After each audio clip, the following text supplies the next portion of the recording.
Em nome do Pai, do Filho e do Espírito Santo. Amém. Estamos então, queridos, já no segundo dia da nossa novena ao Divino Espírito Santo.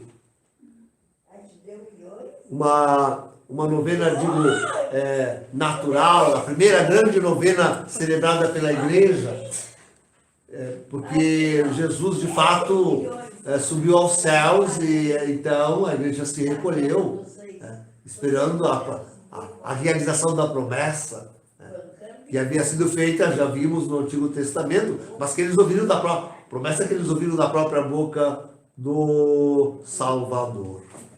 Então a igreja se recolhe, ficou esses 9 dias no cenáculo, recolhida em oração, cerca de 120 pessoas. Então a primeira novena da história é justamente essa, isto é, a de Pentecostes. Este ano, dizemos, essa novena e essa festa de Pentecostes se dá num momento histórico particular, importantíssimo. Verdade que muito difícil falar em tempo e futuro. Futuro é algo que realmente pertence só a Deus. Mas nós sempre temos que trabalhar com o futuro. Se não prevermos alguma coisa, não daremos o passo seguinte necessário dar. Então, estamos imaginando que, de fato, talvez esta seja a última grande novena, o último grande Pentecostes, antes do grande castigo.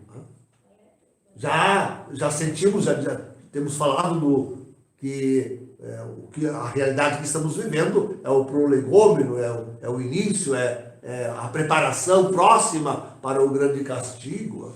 Então, ele deve dar-se. Sim, temos ainda antes, imaginamos que antes, embora os grandes eventos já possam estar ocorrendo, mas nós imaginamos que antes deva-se dar o aviso e mesmo o milagre.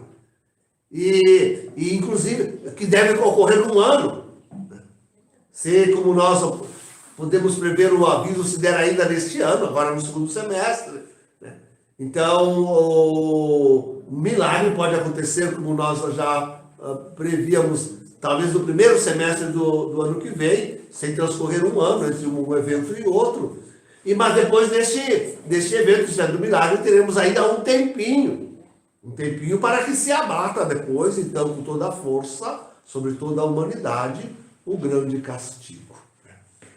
Então, temos aí este tempo, mas já sobre flagelo. Hein? Temos visto quão grande o flagelo. Hoje ainda, vejam, queridos, como é forte a coisa. Hoje ainda alguém queria vir visitar-nos, chegou na rodoviária e pediu os documentos e algo que comprovasse a necessidade da pessoa vir. Uma receita médica, alguma coisa que... E a pessoa não pôde viajar. Ali de Porto Alegre aqui. Não pôde viajar. Então, a situação... Dizíamos na missa de hoje de manhã, a igreja, digo a contra-igreja, volta a celebrar, não é? Volta a celebrar as suas missas. Mas, ainda hoje tive a notícia, numa igreja onde fui pároco, imensa igreja, que não é uma catedral, imensa de grande. Né? Só o pároco avisando, tem que telefonar, tem que agendar a participação na missa. E ele só recebe 20 pessoas. Só 20 pessoas. Tem imensa igreja, só 20 pessoas ele admite na missa. Nós já estamos vivendo a realidade. Claro que depois o grande castigo mesmo. E nós contamos, o grande castigo nós contamos entre a primeira pedra que deve cair sobre o planeta. Primeira pedra, acho que no ano que vem. Seria para bater a primeira pedra. E os 3 dias de trevas, que assinalam o fim do grande castigo. Então, Até cair a primeira pedra, bom, aí temos tudo o que está acontecendo, e a crise econômica, e mesmo a guerra, e o governo único, o chip, e tudo isso ainda é anterior ao grande castigo.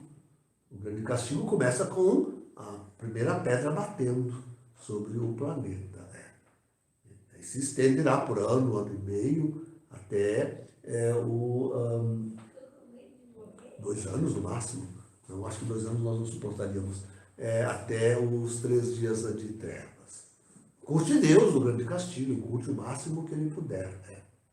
Mas a grande pergunta que fazemos hoje é justamente essa sobre a igreja remanescente. O que é a igreja remanescente? Primeiro eu preciso colocar as claras. Quem é a igreja remanescente? A igreja remanescente, queridos, são aqueles que, com uma ideia clara, ou ao menos mais ou menos clara e distinta, está percebendo essas 2 grandes realidades que hoje nos oprimem. Isto é, a contra-igreja. Isto é, que saiu da igreja uma contra-igreja. Uma contra-igreja que, como nós dizemos, está lutando, trabalhando a toda força para humilhar a igreja e para reduzi-la a sequer uma lembrança. Quer dizer, o que a contra-igreja está fazendo é acabar com toda a catolicidade que há no mundo. Vejam, aqui nós temos que ser bem específicos. O ser católico. Ser católico. Porque aqueles que não são católicos já se meteram nessa briga bem antes.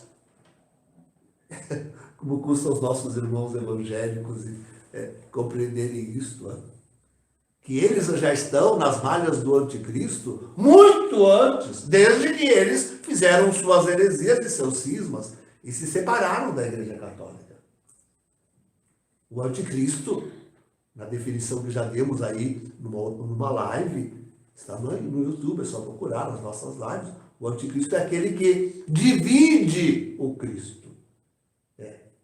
E isso, estas contra-igrejas já têm feito há muito tempo.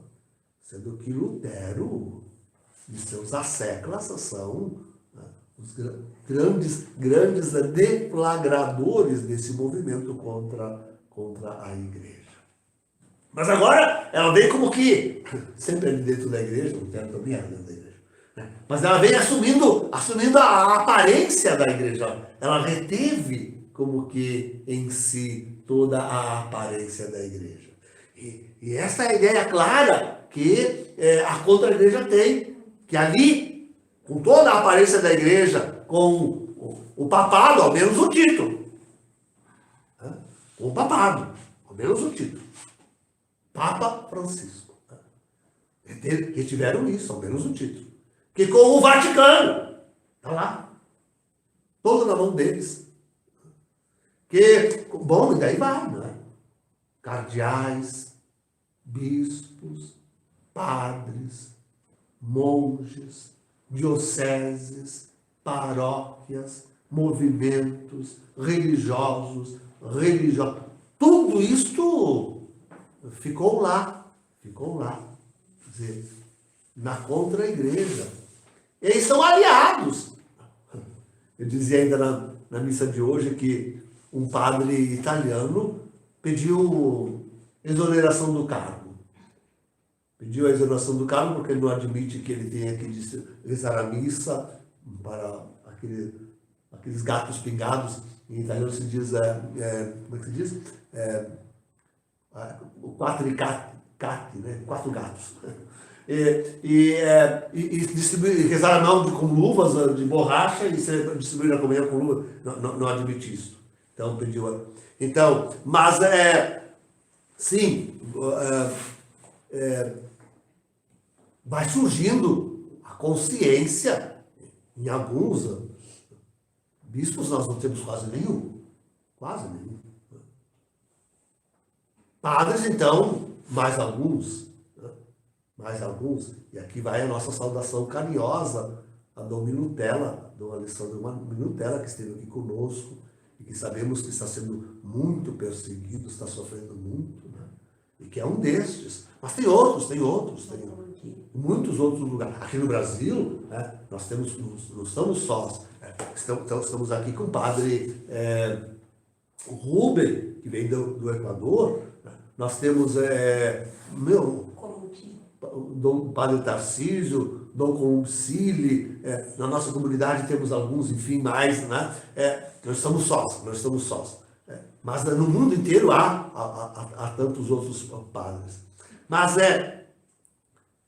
a igreja remanescente são, em primeiro lugar, aqueles que, tomando consciência de que houve essa separação até dentro da igreja, daqueles que tomam consciência de que é preciso lutar até contra a igreja para permanecer autenticamente católicos, guardando a fé católica, o dogma católico, a tradição católica, inclusive, não necessariamente, né?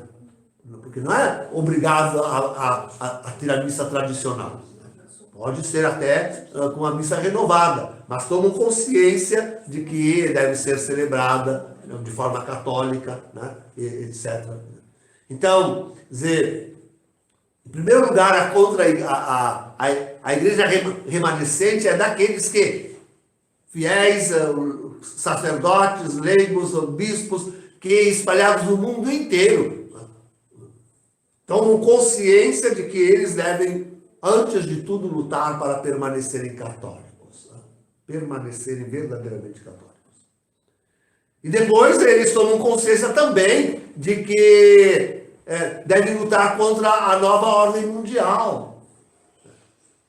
Se de um lado a contra-igreja luta para apagar toda e qualquer lembrança de catolicidade no mundo, a nova ordem mundial luta para apagar no homem todo e qualquer resquício da imagem de Deus que ainda persista. Então, dizer, a contra-igreja tem essa consciência de que no mundo surgiu essa nova ordem mundial, essa grande força que está lutando. Vejam, nesta reunião ministerial que nós assistimos toda inteira, de Bolsonaro com os seus ministros, teve um ali que, né, falou, não é a primeira vez que ele fala, né, o ministro das Relações Exteriores do Brasil, falando contra a nova ordem mundial. Né?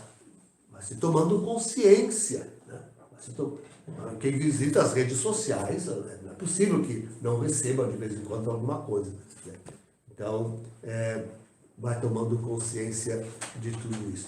Então, esta é a igreja remanescente. Aqueles que, no meio de tudo isso, isto é, de um mundo convolto e de uma igreja revolucionária que só conservou a aparência de catolicidade, no meio de tudo isto, são estes fiéis que querem conservar-se verdadeiramente católicos. Eles estão lutando para... Tantas vezes temos dito nos nossos sermões que isso não é fácil, porque, inclusive com o Vaticano II e com a prática pastoral dele surgida e com essa nova missa dele vinda, nós perdemos tanto da referência de ser católico. O que é, na verdade, ser católico? Perdemos a referência. Perdemos toda a referência à penitência, ficamos mundanos. Né? Perdemos toda a referência ao mistério de Deus, à oração pura, verdadeira, católica. Então, é preciso lutar para a gente, de novo, se colocar nos parâmetros corretos da catolicidade, de ser católico. Ora, queridos, é isso que nós dizemos, realmente reconhecemos que é um mistério muito grande que a nós tenha sido dada esta graça. Eu já colhi tantos testemunhos da comunidade, né? De vocês, enfim, né? De que realmente, por um caminho, por outro, chegou esta graça de tomar esta consciência de que estava na igreja, mas não podia continuar daquele modo. Que ali se estava instalando a contra-igreja. A consciência de que, afinal, Jorge Mário Bergoglio é um antipapa. A consciência de que é preciso resgatar o modo de vida divino sobre a terra, o modo católico de viver. Quer dizer, é isso que nós dizemos que é um novo Pentecostes. É a origem misteriosa, graciosa dessa consciência que nos faz participar da igreja remanescente. Porque a grande maioria dos católicos continua lá, e pensando que são católicos ainda, e iludidos, e lutando, e ajudando a tirar os últimos requisitos de catolicidade que há na contra-igreja. Continuam lá, inocentes, não enxergam, não conseguem ver. E aparece um sarau, o cardeal aquele, dizendo e teimando que quem estiver contra Francisco não está na igreja, não é mais católico. E aparece um Burke querendo ser um grande tradicionalista, mas a continuar com Francisco. E assim vai, vai. De onde nos vem a graça de nós tomarmos a consciência que nós temos da necessidade de lutar pela religião, pela fé católica. Esse que é o grande, é a origem misteriosa. Nós mesmos, de mim, não sou digno. Mas por que eu haveria de achar que eu mereço? Como é que me deu de ver isto? De onde me vem? Estudos, mas os estudos que eu tenho, tantos outros têm. Piedade, mas tem outros que são muito mais piedosos do que eu. E, sabe, eu não sou o mais digno, o primeiro que devia receber esta graça. De onde me vem esta graça? Essa origem misteriosa. Mas isso já atesta a divindade. O acerto da igreja remanescente. Já atesta isso. Essa origem só pode ser a do Espírito Santo, é o novo Pentecostes. A origem misteriosa da igreja. Então, esse é o primeiro ponto importante. A gente dá-se por conta para poder perguntar-se, mas de onde me vem esta graça a mim? De ter essa consciência, de ver tudo isso, de enxergar no meio de tantos irmãos que não enxergam. Sendo tão poucos aqueles que veem, de onde me vem esta graça? Primeiro ponto. Somos surpreendidos por essa constatação de que, de fato, é um Pentecostes. A graça de Deus, graciosa manifestação divina nos deu. Depois, olhamos, queridos, a grandiosidade da tarefa. Isto aqui realmente olha, imagina resgatar, já digo assim, resgatar a catolicidade tão expurgada, tão conspurcada, tão ocultada, tão combatida, tão tudo nos últimos séculos, no último século, um pouco mais ou menos, e sobretudo nos últimos 50, 60 anos desde o Vaticano II. Quer dizer,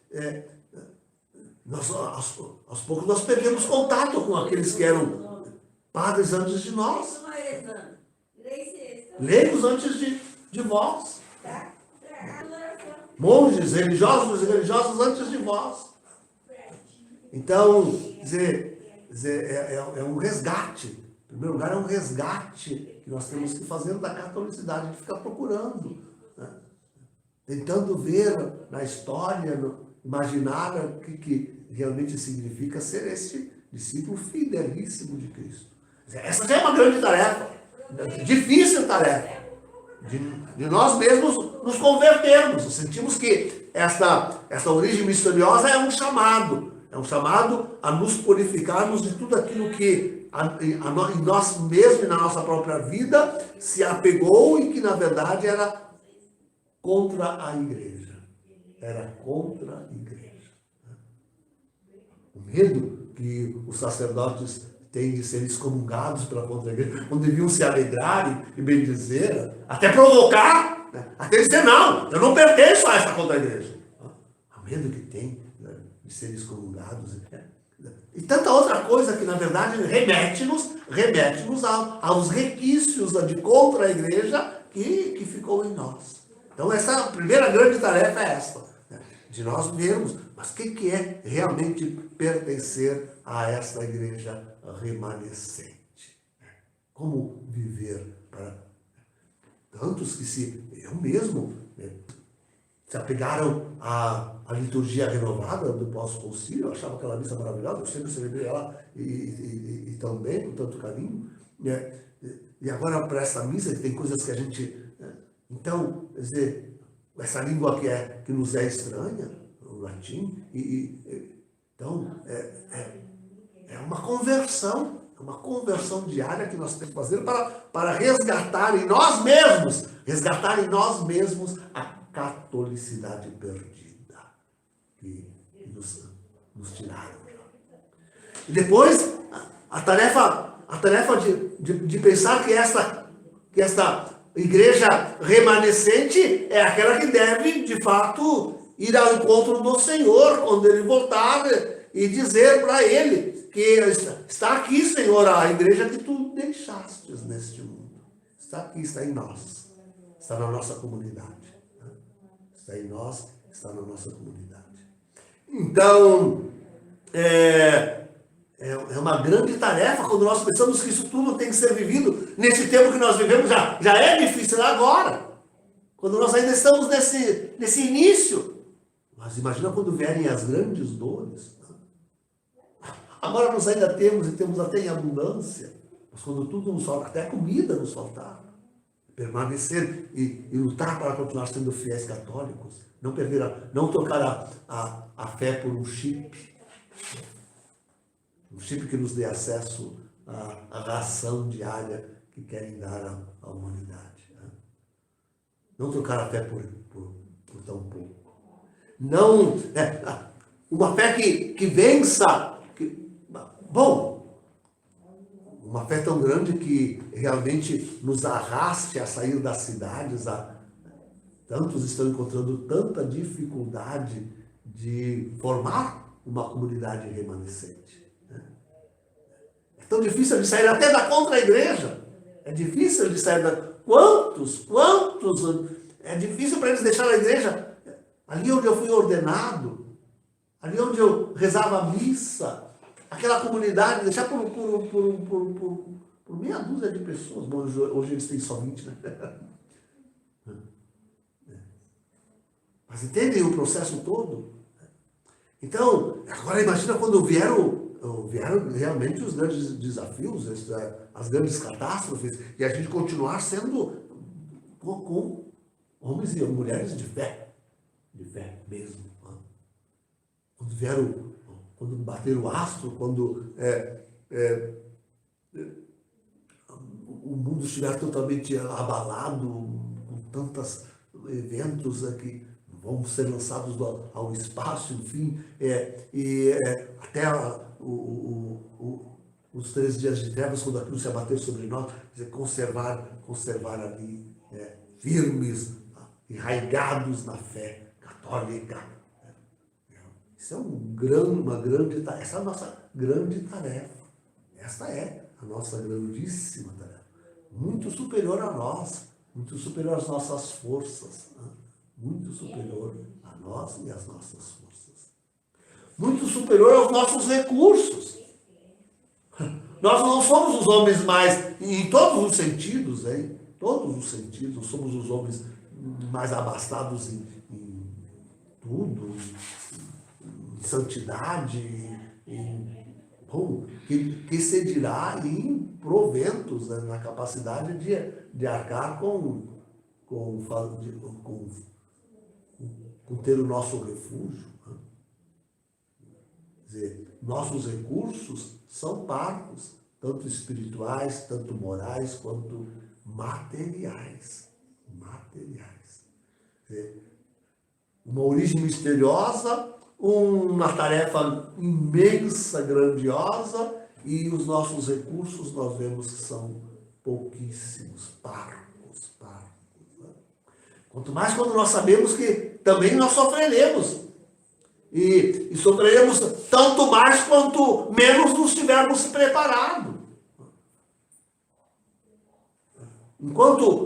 Quanto mais o nosso sítio for um simples sítio e menos um refúgio, mais sofreremos quanto sofrerá o resto da humanidade.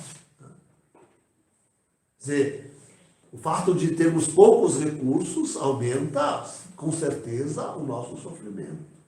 Não temos grãos para plantar, não temos nem gente para plantar, não somos nós sequer acostumados ao plantio. Não sei distinguir uma semente da outra, o tempo de plantar isso, plantar aquilo. Não, sabemos nada. É uma coisa... E agora pensar que nós devemos participar do sofrimento do mundo. Participaremos, com certeza, de todos os flagelos. Já estamos participando, não somos nós também. Bom, agora quem está participando é contra a igreja, porque também ela está reclusa, né?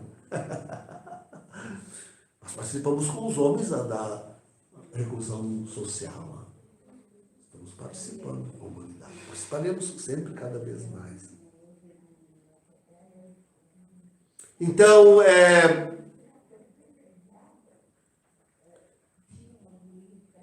queridos, com certeza, a igreja remanescente se encontra espalhada no mundo inteiro e dispersa, tantos sem sequer qualquer pastor. E esse é um dos grandes sentimentos, né? Isso é uma das grandes dores do nosso povo, que não tem padre nem bispo. E tantos não têm nem família, porque são um só na família que acredita, um só que está vendo. Não tem nem família, nem padre, nem pastor nenhum.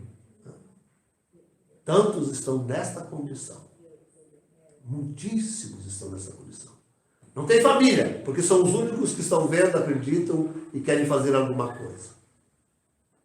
Não tem comunidade, não tem padre, não tem... Porque, diga essa família do Amaral que veio do Ceará para aqui conosco, e que até pela comunidade foram rejeitados quando começaram a manifestar a consciência de serem realmente igreja remanescente. E rejeitados pelo padre, rejeitados pelos antigos companheiros de pastoral. De longos anos de pastoral, de linda, de bela, frutuosa pastoral. Imagina. Como eu fui rejeitado pelo meu bispo, pelos tantos padres da diocese, tive que deixar tudo, abandonar tudo. Padre o Rubem também. Padre Rubem também. Então, abandonados pela família, abandonados pela comunidade, abandonados por bispo. Bom, por bispo, então, por bispo, quem temos de bispo? Conhecemos tão poucos, conhecemos Dom Gracinda, sei que existe Dom Gracinda, lá no Texas, nos Estados Unidos, um bispo emérito. Tem algum outro, cujo nome agora já não gravo, sei que tem algum outro, mas conosco não está nenhum. Conosco não está nenhum. E não temos perspectiva de ter um. Não temos perspectiva alguma de ter um. Não temos. Se durante todo esse processo algum padre ainda se voltar, se durante todo esse processo algum bispo ainda voltar e vir fazer parte da igreja remanescente, bom, eu não conheço nenhum que eu possa dizer, esse talvez volte. esse talvez volte. Eu não conheço nenhum. Então,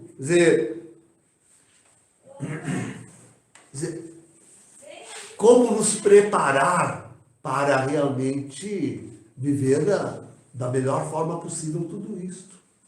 Essa é a grande questão. Que nós respondemos dizendo que o melhor modo de se preparar para viver isto é indo a refúgio. Tem sido o nosso convite, venham conosco.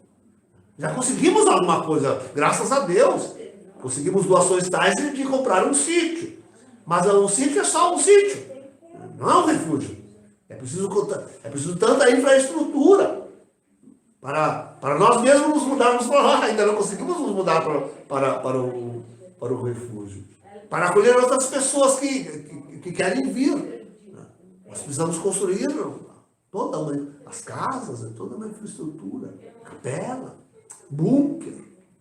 Bunker, nós tínhamos que ter um bunker. Tínhamos que ter. Então,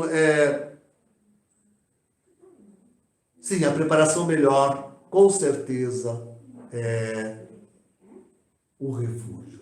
Queridos, deixe-me ser bem sincero para vocês. A igreja remanescente está espalhada pelo mundo? Está. Ela estará espalhada pelo mundo quando Jesus voltar? Estará.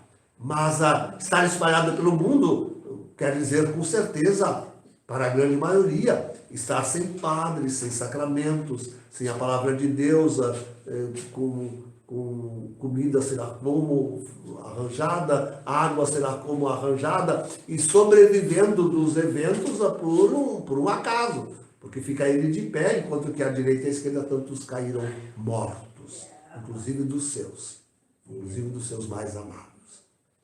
De forma que é desafiar a realidade, dizer, não, eu fico aqui onde estou, vamos seguir a igreja. Bom, mas a igreja não tem mais. Onde tu estás já não tem mais a igreja. Ou tem? Ou tu não tivesses que vir para conseguir encontrar uma igreja? Como é que tu pode dizer a alguém, não, fiquem tranquilos no mundo, quando tu já vieste? Tu já veio para o meu lado e para o refúgio, e agora vai dizer, não, fiquem tranquilos, o padre recomendando, não, fiquem tranquilos, a igreja remanescente está no mundo inteiro, fiquem aí na sua cidade. Mas como? Se tu mesmo já vieste para um refúgio? Como assim?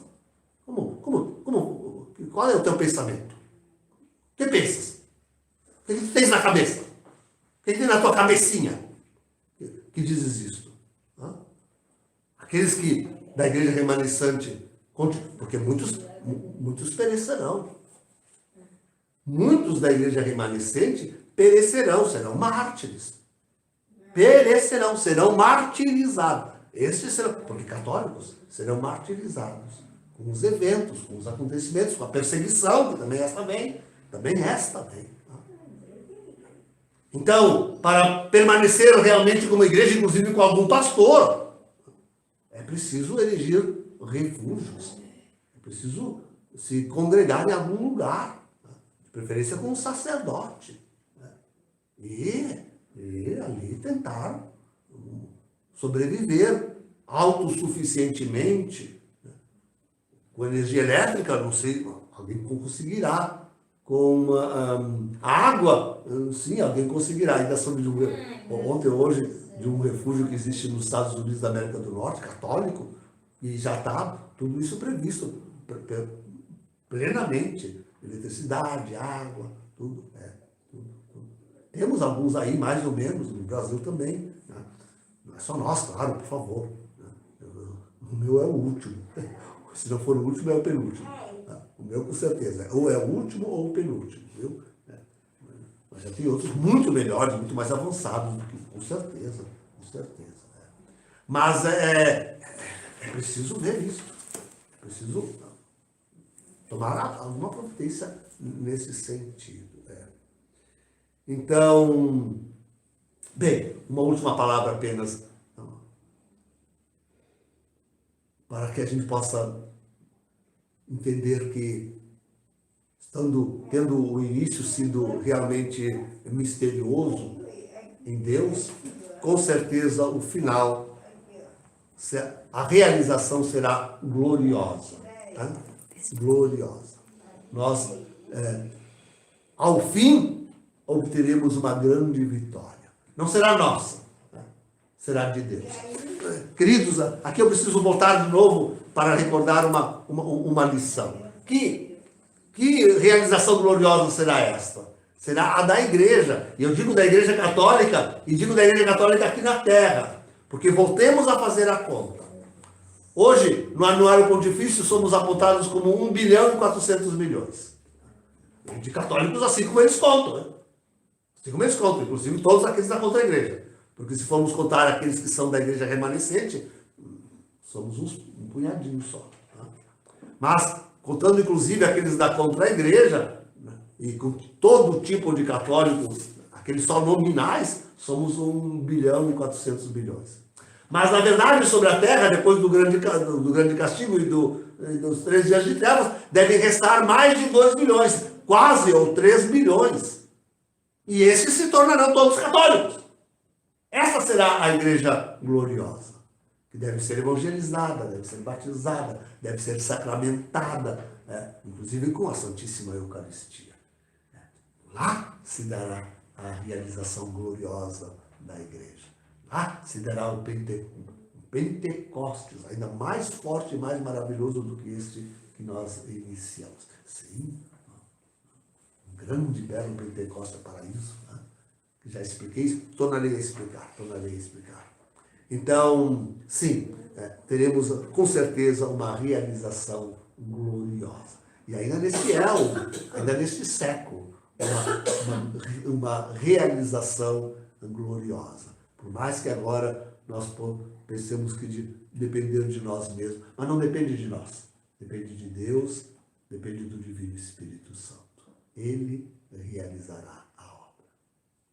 Em nome do Pai, do Filho e do Espírito Santo. Amém.